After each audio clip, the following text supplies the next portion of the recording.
గంగ అయితే తన ఆఫీస్లో కూర్చుని ఉంటుంది. ఇంతలో అక్కడికి పుష్ప అలాగే వాళ్ళ నాన్న వస్తారు. ఇక వాళ్ళు రాగానే నమస్కారం బాబాయ్, ఎలా ఉన్నారు, బాగున్నారా అని చెప్పి గంగ అడుగుతుంది. దాంతో పుష్ప వాళ్ళ నాన్న అయితే బాగున్నావమ్మా, నువ్వెలా ఉన్నావు అంటే బాగానే ఉన్నాను బాబాయ్ గారు అని చెప్పి అంటూ ఉంటుంది.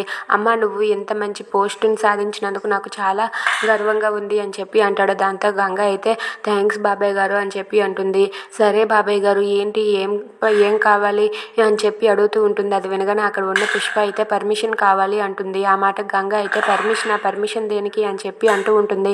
అవును గంగ, మేము మా ప్లేస్ ఉంది కదా, మా సైట్లో మేము బిస్కెట్ ఫ్యాక్టరీ పెట్టాలనుకున్నాం. కానీ నువ్వు దానికి వ్యతిరేకంగా వేరే వ్యవసాయం సంబంధించిన కాగితాలు పంపించి మా సైట్కి కావాల్సినవన్నీ కూడా నువ్వు క్యాన్సిల్ చేసి ఆ పేపర్లను చించేసావు. నువ్వు దాన్ని కాదన్నావు, కానీ ఇప్పుడు మాకు అది మేము అక్కడ బిస్కెట్ల ఫ్యాక్టరీ పెట్టుకోవడానికి నీ పర్మిషన్ కావాలి అని చెప్పి పుష్ప అంటుంది. అది వెనకనే అక్కడ ఉన్న గంగ ఒక్కసారిగా షాక్ అయిపోతుంది.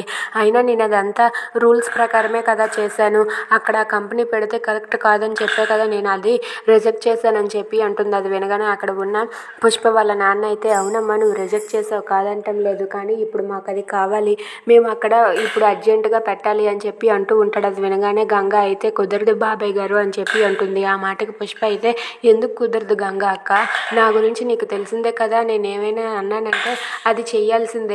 నేను అక్కడ మా నాన్నగారి చేత బిస్కెట్ల ఫ్యాక్టరీ కంపెనీ పెట్టాలనుకుంటున్నాను, నువ్వు ఒప్పుకుంటే ఇప్పుడు ఇమీడియట్లీ అక్కడే కంపెనీ పెట్టేస్తానని చెప్పి అంటుంది. అది వినగానే గంగ అయితే అది ఎట్టి పరిస్థితుల్లోనూ కుదరదు అని చెప్పి గంగ అంటూ ఉంటుంది. Please subscribe.